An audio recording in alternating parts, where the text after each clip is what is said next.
The morning of May 25th, 1955 started like any other spring day in Ada, Oklahoma. The sun rose over the prairie, painting the sky in shades of pink and gold, and the air carried that familiar smell of damp earth and blooming wildflowers. People went about their routines.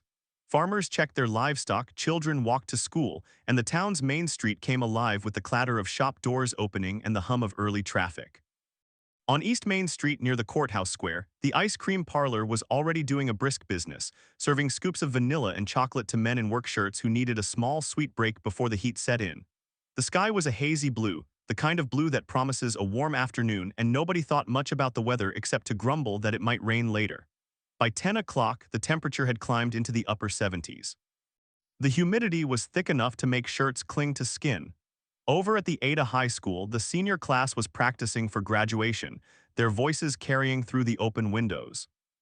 In the gymnasium, the basketball coach was running drills, the squeak of sneakers echoing off the walls.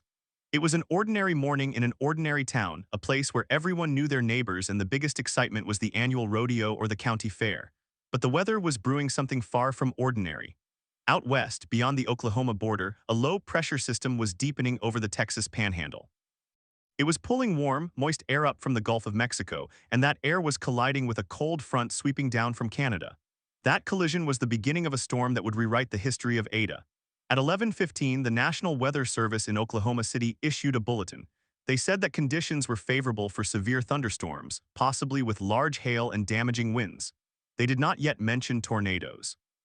They rarely did in those days because the science of tornado prediction was still in its infancy. There were no Doppler radars, no storm spotters with cell phones, no 24-hour cable news to warn people. The only warning came from the sky itself, and the sky began to change. Around noon, the haze turned to a dark, sickly green. The clouds started to roll and churn like a pot of water coming to a boil. Some people noticed.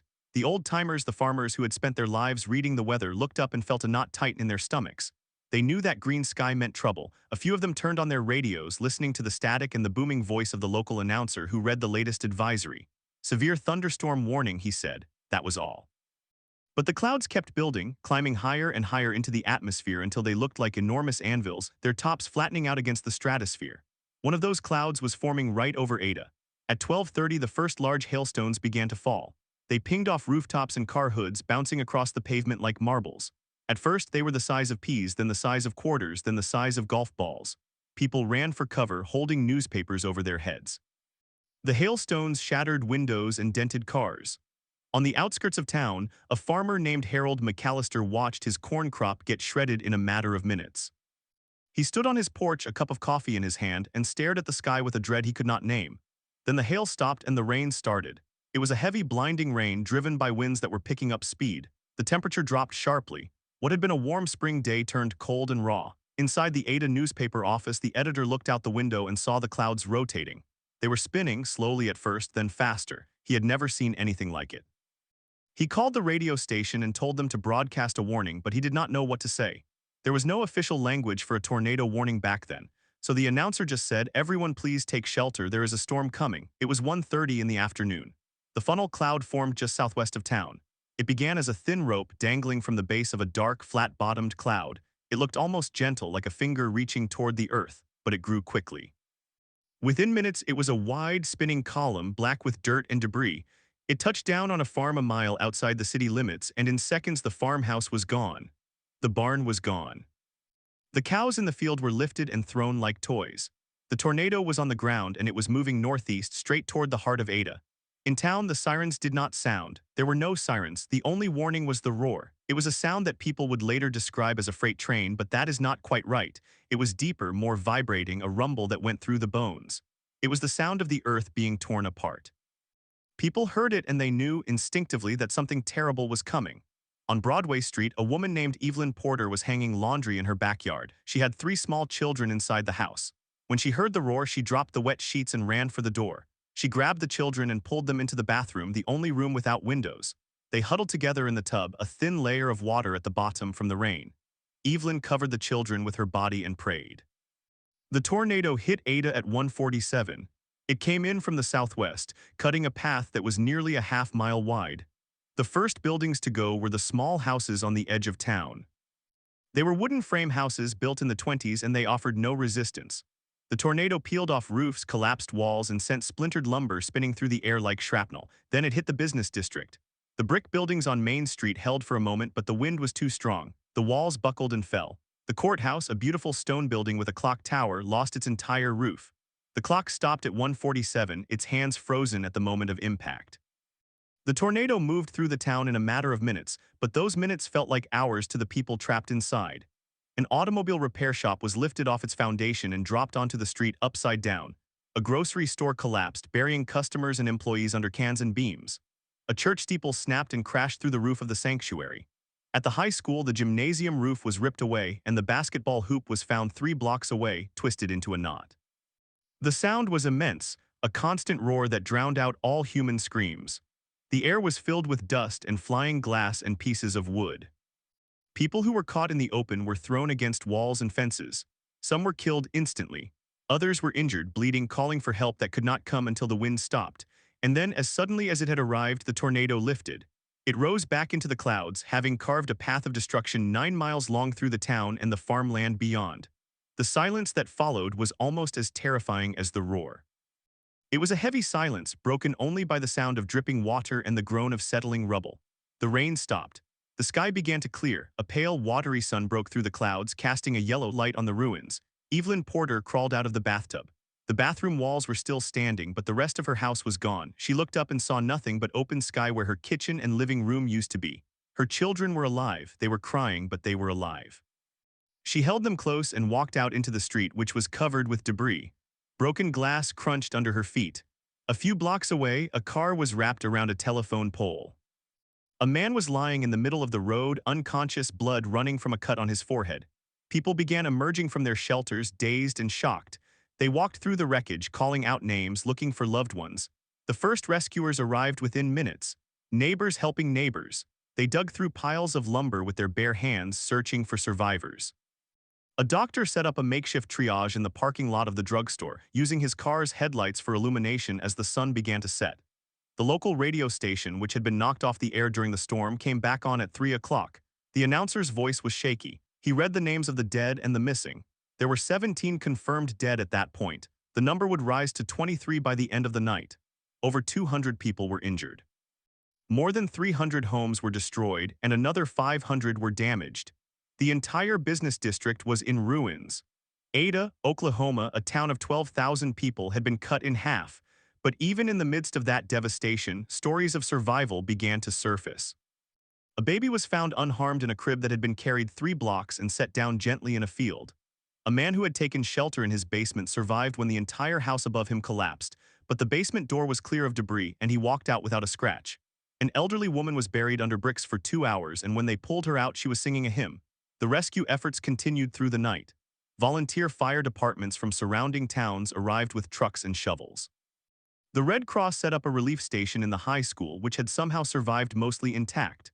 They handed out blankets and coffee and sandwiches. People searched the rubble for anything salvageable. A photograph, a keepsake, a pair of shoes. The night air was cold, and the survivors huddled together, sharing what little they had. The tornado that struck Ada that day was later classified as an F4 on the Fujita scale, with winds estimated at over 200 miles per hour. It was part of a larger outbreak that spawned multiple tornadoes across Oklahoma and Texas that same afternoon. But for the people of Ada, it was the only tornado that mattered. It was their story. It was the day that changed everything. And as the stars came out and the town lay broken beneath them, the survivors began to do what survivors always do. They started to rebuild. They carried the wounded to hospitals, cleared the roads, and made plans for the morning. They did not know then that the tornado was not the end of their trial. The aftermath would bring its own challenges, its own sorrows, its own strange moments of grace. But for now, they simply held on to each other and waited for the dawn. Dawn came slowly over Ada, a pale gray light that revealed the full extent of the destruction. The sun rose, but it did not bring warmth. The air was still cold, and the ground was wet from the rain that had fallen during the storm. As the light spread across the town, people saw things they had not seen in the dark. A child's doll lay in the middle of the street, its dress torn and muddy. A front door still attached to its frame stood alone in a field. A bathtub sat on top of a collapsed garage surrounded by shattered glass. The debris was everywhere. It was not just scattered, it was layered, deep and tangled, like a giant hand had scooped up the town and shaken it. The survivors who had spent the night in makeshift shelters began to move. They emerged from basements, from closets, from the ruins of their homes, blinking in the daylight. Their faces were drawn, their eyes hollow. They had not slept. They had listened to the wind and the rain and the sounds of people crying out in the dark. Now they walked through the rubble looking for anything familiar. A familiar street sign, a familiar tree, a familiar mailbox, but the landmarks were gone. The streets were covered in debris and the houses that had lined them were piles of broken lumber and brick. People wandered in circles, disoriented, calling out the names of their neighbors. The rescue teams had worked through the night, but now with daylight they could see where to dig. Volunteers from Ada and the surrounding towns arrived with trucks, with shovels, with their bare hands. They formed human chains, passing buckets of debris from one person to the next, looking for anyone trapped beneath the rubble. The work was slow and dangerous. Every piece of wood and brick had to be moved carefully because there was no way to know if someone was lying underneath. The rescuers listened for sounds. They called out, then paused, straining to hear a voice, a groan, a whisper. Sometimes they heard nothing. Sometimes they heard a faint cry and they dug faster. A man named Frank Miller had been trapped in the basement of his hardware store on Main Street. The building had collapsed on top of him and he had spent the night in the dark, wedged between a shelf of nails and a pile of roofing shingles. He could hear the rescue workers above him, but he could not make them hear him. He had no water, no food, and the air was thick with dust. He began to lose hope. But when the sun rose, a beam of light found him through a crack in the rubble. It was a tiny sliver of light, but it gave him strength. He started to sing. He sang an old hymn his mother used to sing, off-key but loud. The rescue workers heard him. They dug for 2 hours and finally they pulled him out, covered in dust and bleeding from a gash on his arm, but alive. Frank was taken to the makeshift hospital that had been set up in the high school gymnasium. The gymnasium floor was covered with cots, and doctors and nurses worked around the clock, treating injuries that ranged from cuts and bruises to broken bones and internal injuries. The Red Cross had arrived at dawn with medical supplies, but they were running low. The nearest hospital was in Shawnee, 40 miles away, and the roads were blocked by debris. A team of volunteers worked to clear the highway using bulldozers and pickup trucks. By mid-morning, the first ambulances were able to get through, carrying the most critically injured to proper medical care. But for every person rescued, there was another who was not. The bodies were brought to a temporary morgue set up in the basement of the Cotton Gin. The gin had survived the storm, and its large, open space was used to lay out the dead. The coroner and his assistants worked quietly, identifying victims by their clothing, by their jewelry, by anything that might help a family claim them. It was a grim task, and they did it without complaint. The smell of blood and dust hung in the air, and the only sound was the scratching of pen on paper as they recorded names. One of the victims was a woman named Martha Green. She had been a schoolteacher, 62 years old, and she had lived alone in a small house near the railroad tracks. Her body was found under the remains of her porch. She had been lying there, covered by a fallen beam, for hours. When they pulled her out, someone noticed that her hand was still clutching a photograph. The photograph was of her students, a class from years ago, all of them now grown. It was a small, precious thing, and someone carefully pried it from her fingers and set it aside, hoping to return it to her family. The stories of loss and survival mingled together as the day wore on. A woman gave birth to a baby girl in the back of a pickup truck with a nurse who had been caught in the storm herself delivering the child. The mother had lost her home, her husband was missing, but when she held the baby in her arms, she smiled through her tears. The baby was healthy, and the nurse named her Ada, in honor of the town that was fighting to survive. By midday, the Federal Emergency Management Agency in its earliest form had been contacted, and a disaster declaration was being prepared. But help from the federal government would take days to arrive. In the meantime, the people of Ada relied on each other. The local churches opened their doors, offering food and shelter. The women of the town organized a kitchen in the Baptist church, cooking pots of beans and rice and handing out cups of coffee to anyone who walked by. The men formed work crews, clearing streets, repairing power lines, and searching for survivors in the farthest corners of the damaged path. The railroad tracks, which ran through the center of town, had been twisted and torn by the storm. The train that had been passing through at the time of the tornado had been derailed, but miraculously no one on the train was killed. The engineer had seen the funnel cloud and had applied the brakes just in time. The train had rolled to a stop, and then the tornado had hit, lifting the last 2 cars off the tracks and tossing them into a field. The passengers were shaken but alive. They helped the townspeople dig through the wreckage, and they stayed in Ada for 2 days before continuing on their journey. The newspapers began to arrive from Oklahoma City and Tulsa, carrying headlines that screamed of the disaster. Aid started to pour in. Boxcars of clothing and canned goods were loaded onto trains and shipped to Ada. Donations of money came from across the state, from people who had never seen the town but felt the pain of its loss. The governor of Oklahoma declared a state of emergency and promised to send the National Guard to assist with cleanup and security. But the people of Ada did not want security. They wanted answers. How could this have happened? How could a town be so unprepared? The questions hung in the air like the dust that still swirled in the streets. The tornado had struck without warning, and the only broadcast had been a vague plea from a radio announcer. There had been no sirens, no official orders to evacuate, no system in place to protect the citizens. The town had been caught completely off guard. In the weeks that followed, the mayor held a town hall meeting in the high school auditorium, which had been repaired enough to hold a gathering. The room was packed. People stood in the aisles and leaned against the walls. They were tired, they were grieving, but they were also angry. Many of them had lost everything, and they wanted to know what would be done to ensure that such a disaster never happened again. The mayor, a man named Harold Johnson, stood at the podium, his voice hoarse from days of non-stop work. He told the crowd that he had already written to the state legislature, requesting funding for a tornado warning system. He talked about loudspeakers and sirens and radios that could be used to alert the public. He promised that the town would not be caught sleeping again.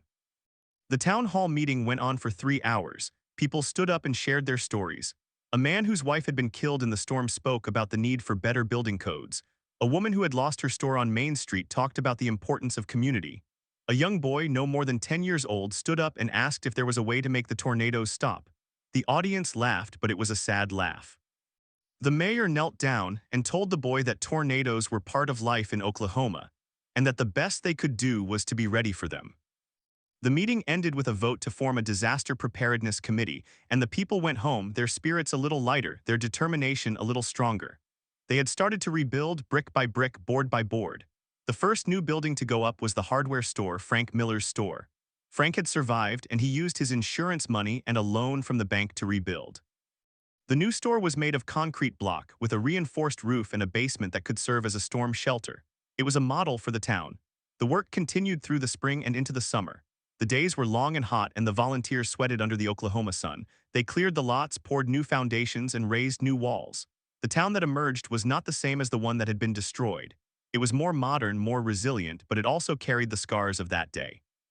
The courthouse clock tower was not rebuilt. Instead, the town installed a new clock on a steel frame, and they set the hands at 1:47, the time the tornado had struck. It was a memorial, a reminder. The tornado had changed more than just the buildings.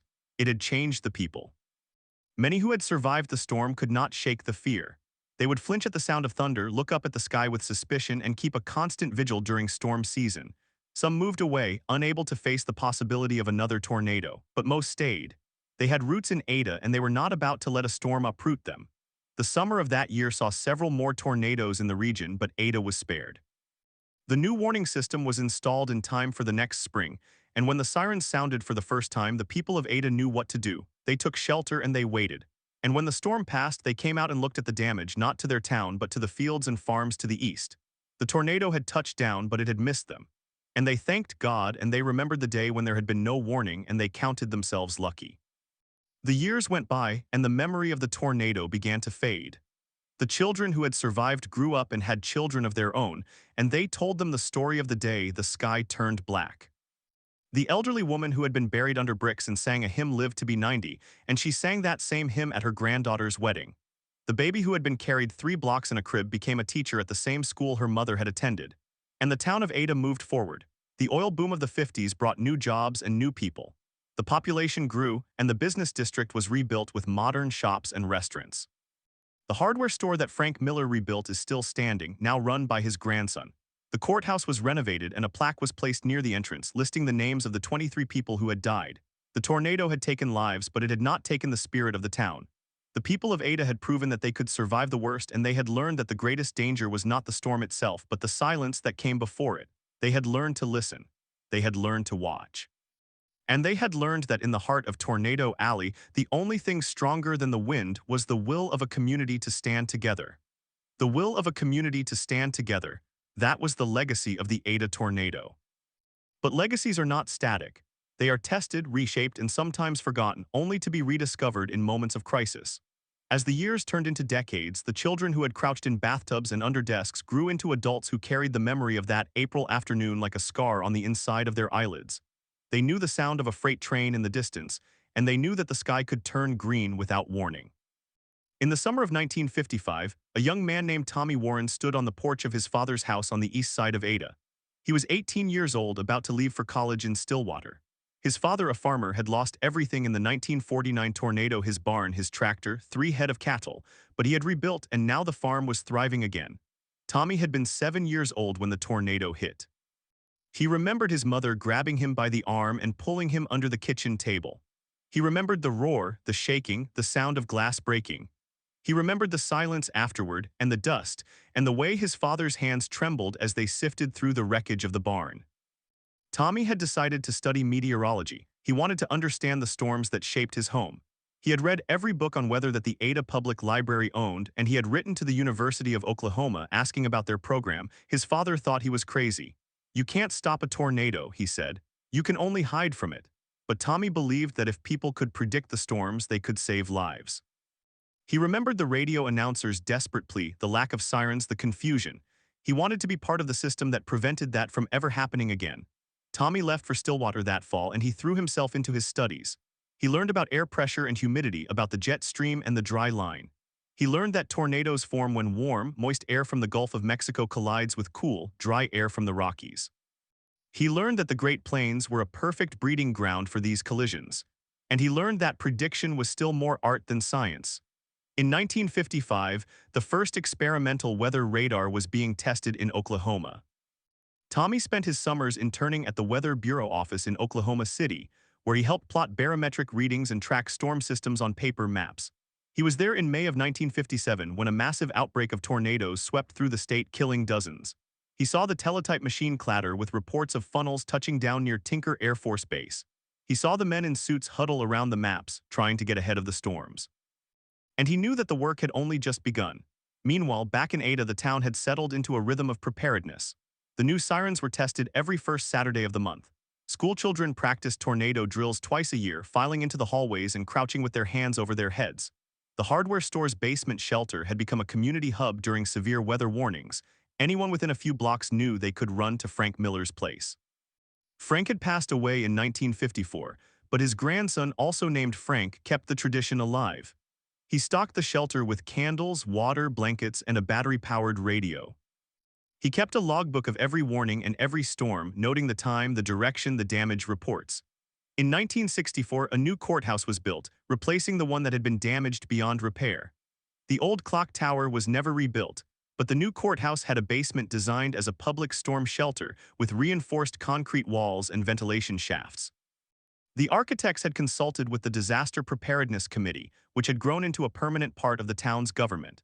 The committee included a meteorologist from the University of Oklahoma, a retired Army Corps of Engineers officer, and several citizens who had lived through the 1949 storm. They met quarterly to review the warning systems, update the emergency plans, and lobby the state legislature for funding. The 1960s brought new technology. The Weather Bureau began issuing tornado watches and warnings on a regular basis, using radar and spotter networks. Ada joined the Oklahoma Storm Chaser Network, a loose coalition of ham radio operators and volunteer spotters who fanned out across the county when conditions looked threatening. They used two-way radios to report cloud rotation, hail size, and wind speed. Their reports were relayed to the sheriff's office, which then activated the outdoor sirens. The system was not perfect, but it was a far cry from 1949 when the only warning had been a sound truck and a prayer. But even the best systems can fail. In the spring of 1973, a series of supercell thunderstorms developed over southern Oklahoma. The radar at Oklahoma City showed a hook echo near the town of Sulphur, about 30 miles south of Ada. The meteorologist on duty issued a warning for Pontotoc County, and the sirens in Ada began to wail at 3 in the afternoon. People took shelter. They waited. The storms moved northeast and a tornado touched down near the town of Stonewall, about 10 miles south of Ada. It was a narrow funnel, rated F2O, and it destroyed 2 farmhouses and a grain silo. One person was killed, a farmer who had ignored the warning and stayed outside to chase his livestock. In Ada, the storm passed to the south and the sirens fell silent. The near miss shook the town. People remembered 1949 and they remembered that the tornado had come without warning. Now they had warning and they had used it, but the storm had still claimed a life. The Disaster Preparedness Committee held an emergency meeting. They debated whether to extend the warning time, whether to add more sirens on the south side of town, whether to require all new homes to have storm shelters. The meeting went late into the night, and it ended with a decision to purchase 2 additional sirens and to launch a public education campaign about sheltering. On May 3, 1978, the anniversary of the 1949 tornado was approaching, and the town was planning a memorial service. The survivors were getting older. Many had passed away. The baby who had been carried 3 blocks in a crib was now a woman in her 30s, married with children of her own. She had been invited to speak at the service. Her name was Martha, and she had no memory of the tornado, only the stories her mother had told her. Her mother had been the one who sang hymns while buried under bricks, and Martha had grown up hearing that same hymn sung at family gatherings. She planned to tell the crowd that she owed her life to the people who had dug through the wreckage, and that she hoped Ada would never have to face such a day again. But the weather had other plans. On the morning of May 3rd, a cold front pushed into Oklahoma, colliding with warm, humid air. The Storm Prediction Center in Kansas City issued a moderate risk for severe storms across the central part of the state. The local meteorologists watched the radar with concern. By noon, thunderstorms were developing along the front, and by 2 in the afternoon, a supercell had formed near Lawton heading northeast. The National Weather Service issued a tornado watch for Pontotoc County. The Ada sirens were tested that morning as part of the memorial preparations, and they were still working. The Disaster Preparedness Committee chairman, a man named Vernon Cross, radioed the spotters and told them to be ready. At 3:30, the first reports of rotation came in from a spotter near the town of Roff, about 10 miles west of Ada. The funnel had not yet touched down, but the cloud base was rotating rapidly. Vernon Cross called the sheriff, who activated the sirens. The wail began low and urgent across the town. People streamed into shelters. The schools went into lockdown with students crouching in hallways. The hardware store basement filled with families from the neighborhood. Martha, who was helping her mother prepare food for the memorial service, heard the sirens and looked out the window. The sky was green. She grabbed her mother's hand and they hurried to the house's small storm cellar, a concrete box in the backyard that her father had installed after the 1949 storm. They heard the roar. It grew louder, higher, a deafening rumble that shook the ground. Martha held her mother and they prayed. They heard the crash of something hitting the house, the sound of splintering wood, the shattering of glass. The storm passed in less than 2 minutes. When the noise subsided, they waited. They counted to 60 as they had been taught. Then the older Frank Miller's grandson, Frank III, came running down the street shouting that it was clear. Martha and her mother emerged from the cellar. The house was still standing, but the roof was partially torn off and a large tree had fallen across the driveway. The street was littered with branches, shingles, and debris. 2 houses down, a garage had collapsed. The tornado had touched down on the west side of Ada near the old railroad tracks and had carved a path through the southern edge of town. It had damaged 40 homes, destroyed 6, and injured a dozen people. But no one was killed.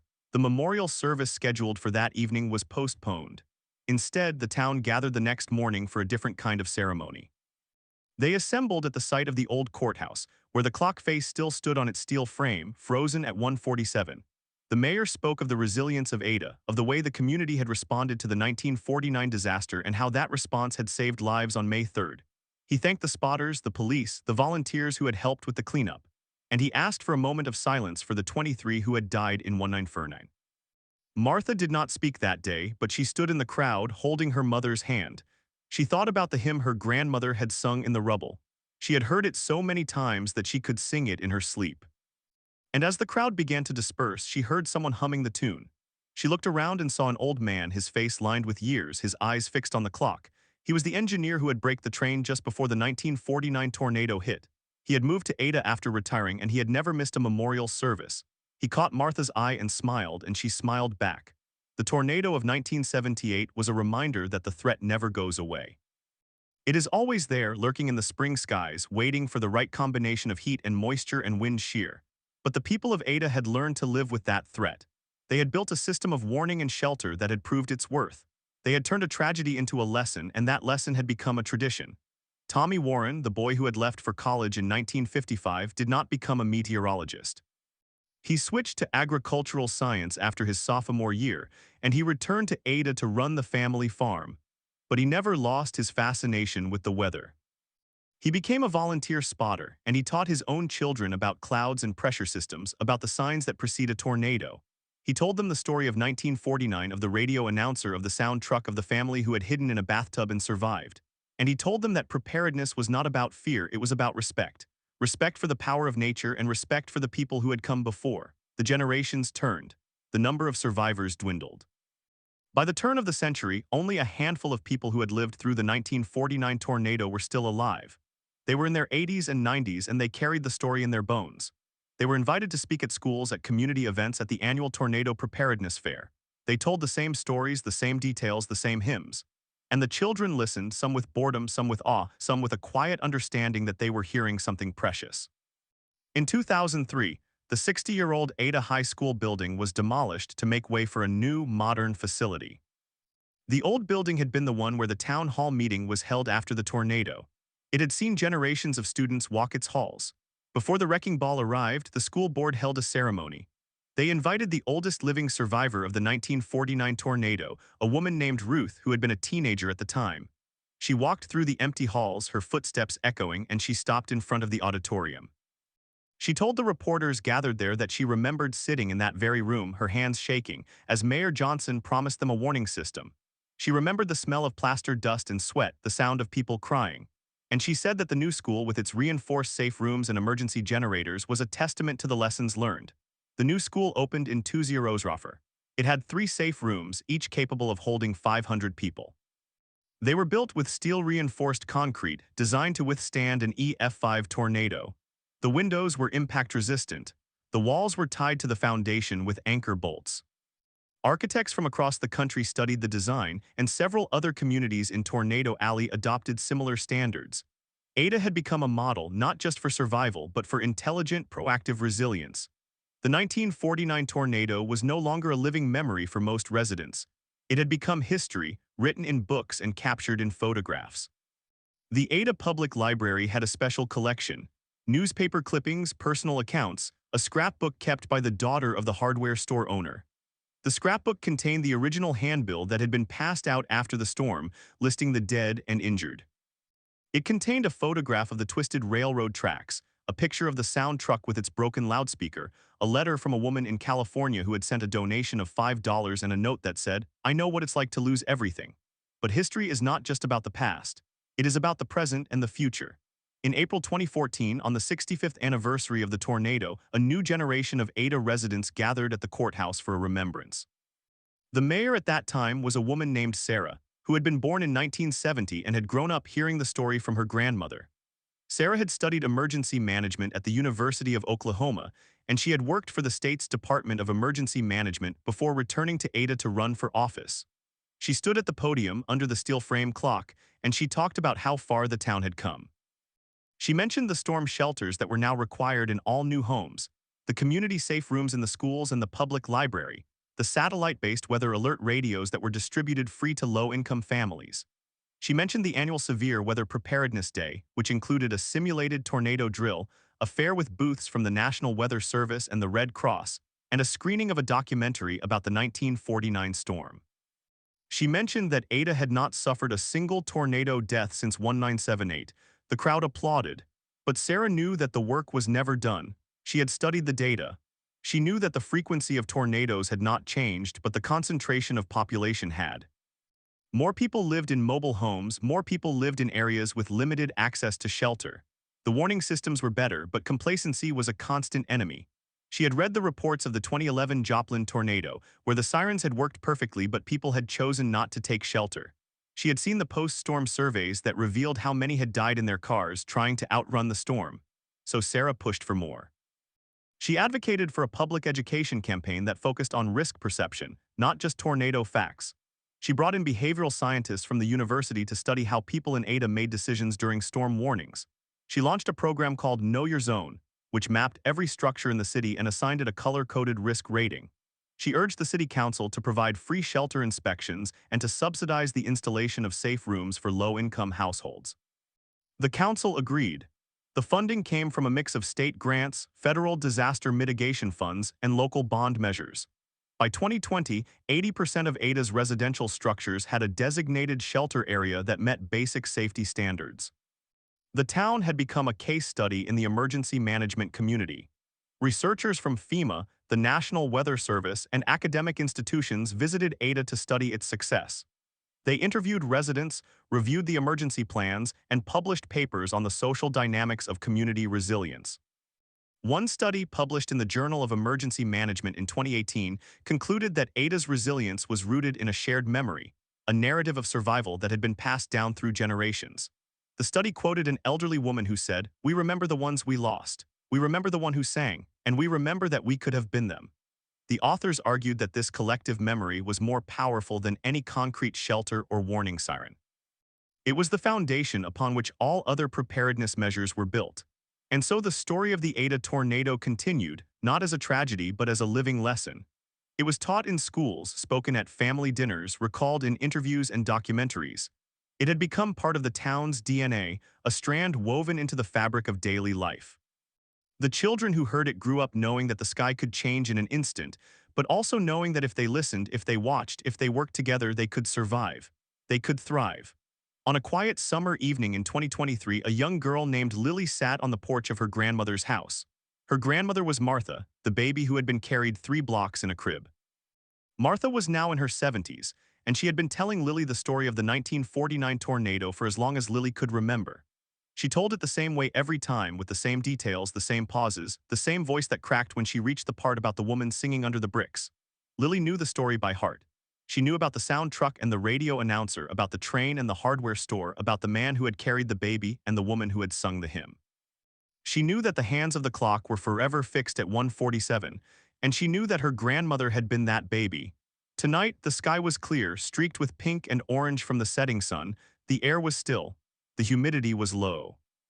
It was a perfect summer evening and the tornado sirens were silent. But Lily knew that they could come to life at any moment. She knew that the weather could change. She knew that the story she had heard so many times was not just a history lesson, it was a warning, a promise, and a gift. She looked at her grandmother and she asked, "What if a tornado comes when I'm at school?" Martha smiled. She patted Lily's hand and said, "Then you follow the drill. You go to the safe room. You stay calm. And you remember that many people before you have survived the worst of storms. You are part of that story now." Lily nodded. She looked up at the clock tower in the distance, the steel frame that held the frozen hands. She imagined the tornado in 1949, the sound, the terror, the bravery, and she felt something that was not fear. It was gratitude. Gratitude for the people who had built the warning systems, for the grandmother who had survived, for the town that had refused to be broken. The sun set, the stars came out, and the clock kept its silent vigil over Ada, Oklahoma, a town that had been shattered and remade, a town that had learned to face the wind. But the story does not end with the setting sun. It continues in the quiet moments, in the everyday decisions that shape a community's future. The next morning, Lily woke to the sound of rain tapping against her window.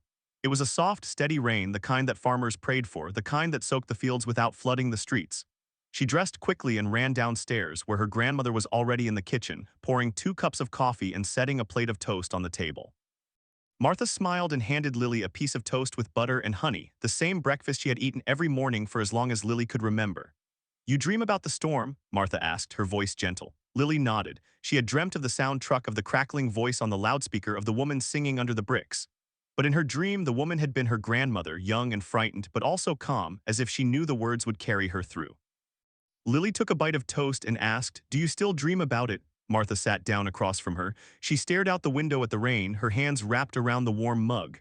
"Sometimes," she said. "The dreams have changed over the years. They used to be loud, full of noise and chaos. Now they are quieter. I see the people, the faces. I see the man who carried me, though I never knew his name. I see the hardware store owner standing in the rubble, holding that piece of paper with the list. I see the woman singing, and I wake up feeling not afraid but grateful, grateful that they saved me, that they saved each other." Lily finished her toast and looked out the window. The rain was easing, the clouds thinning. She thought about the safe room at her school, the one with the concrete walls and the steel door. She had practiced the drill so many times that she could do it with her eyes closed. She knew the route from her classroom, the hallway with the blue tile, the door with the push bar, the stairs down to the basement. She knew to crouch with her head down, her hands over her neck, her knees tucked. She knew to wait for the all clear. But knowing and feeling were 2 different things. The story her grandmother told made the drill mean something. It transformed the abstract warning into a living memory. Later that morning, Martha drove Lily to school as she did every day. The rain had stopped and the sun was breaking through the clouds. They passed the courthouse square, the clock tower standing tall against the blue sky.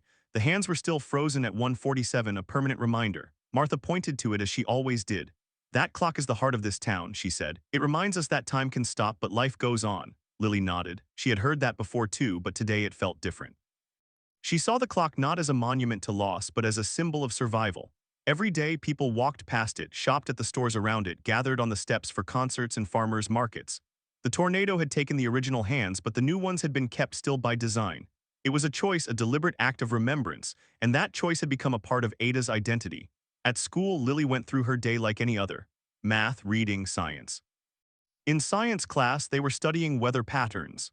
The teacher, a young man named Mr. Davis, had grown up in Ada and had heard the stories from his own grandparents. He showed the class a satellite image of a supercell thunderstorm, the kind that could produce a tornado. He explained the conditions necessary: warm, moist air near the ground, cooler, dry air aloft, wind shear that caused the air to rotate. The students listened, but Lily noticed that none of them were afraid. They were curious. They had been raised with the knowledge that the sky could turn violent, but also with the confidence that they knew what to do. Mr. Davis played a short video clip of the 1949 tornado, black and white footage shot by a local photographer. The image showed a dark funnel cloud churning across the open fields, debris spiraling around its base. The audio was scratchy, a narrator describing the scene with a calm voice. When the video ended, Mr. Davis asked the class how they felt. Some said scared, some said amazed. One boy raised his hand and said, "It's like the town's origin story." The class laughed, but Mr. Davis nodded seriously. "That's actually a good way to think about it," he said.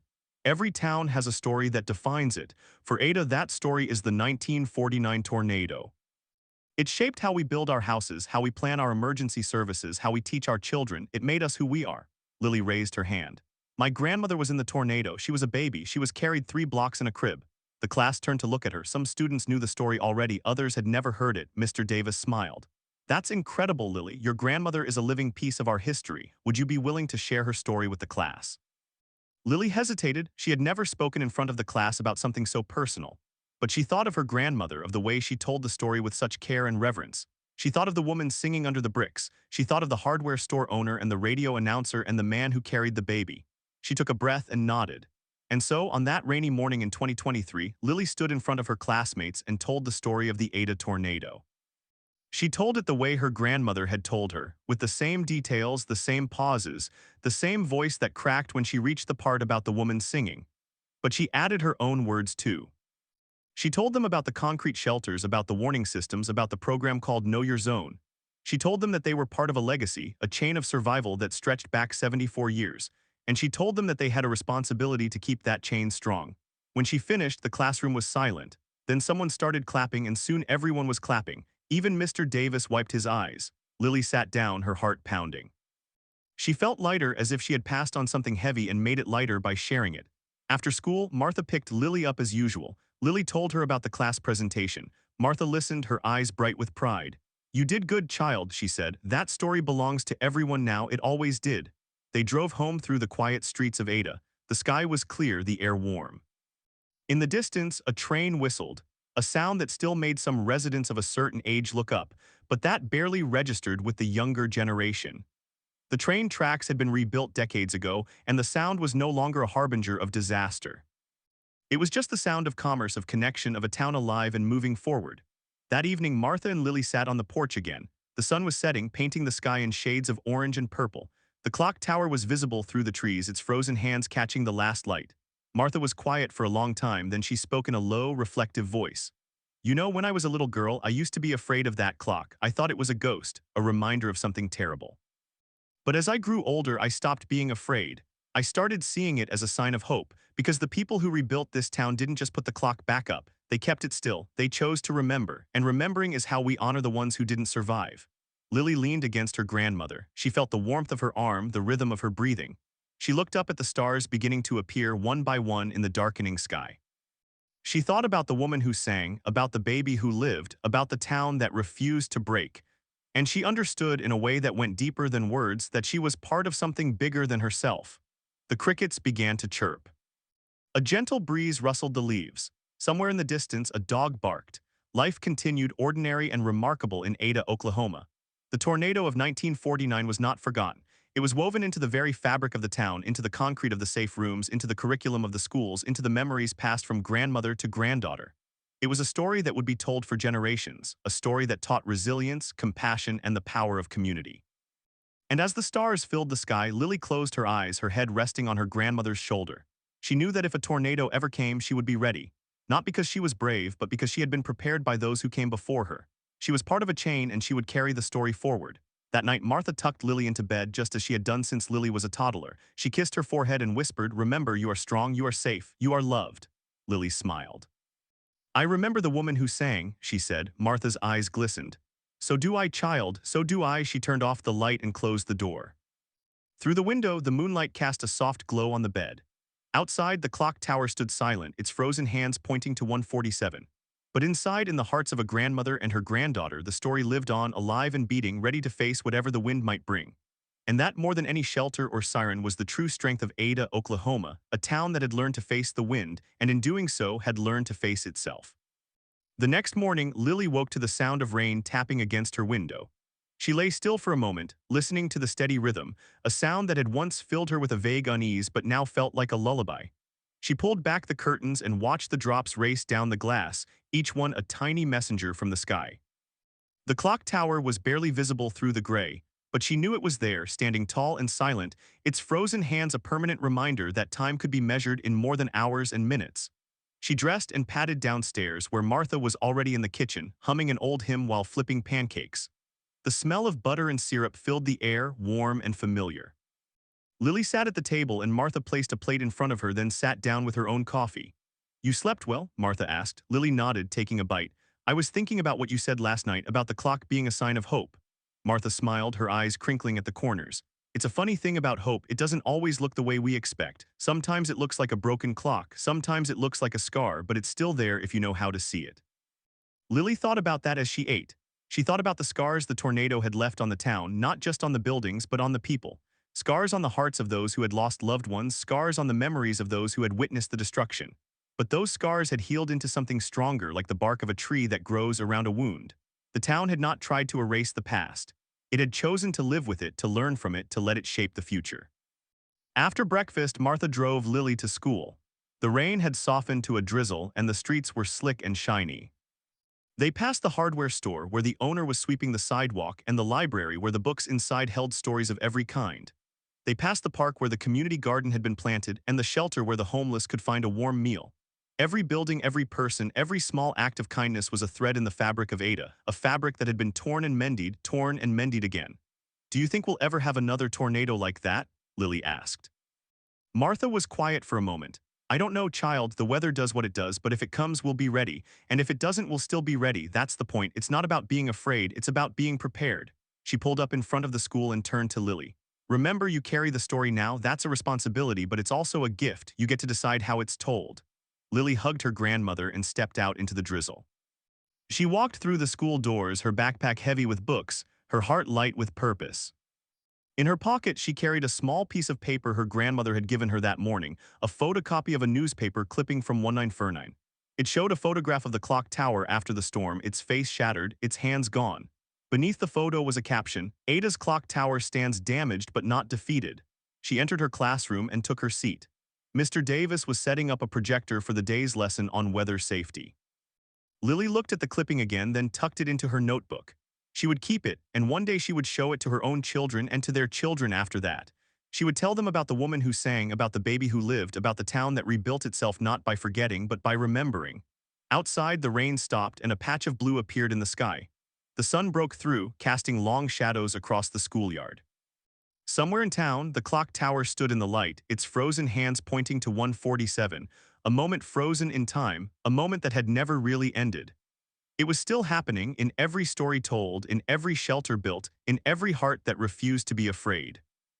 And Lily, sitting at her desk, felt the weight of that moment settle on her shoulders, not as a burden but as a gift. She was part of something that would outlast her, a chain of memory and hope that stretched from 1949 into an infinite future. She smiled, opened her notebook, and began to write. The story would go on.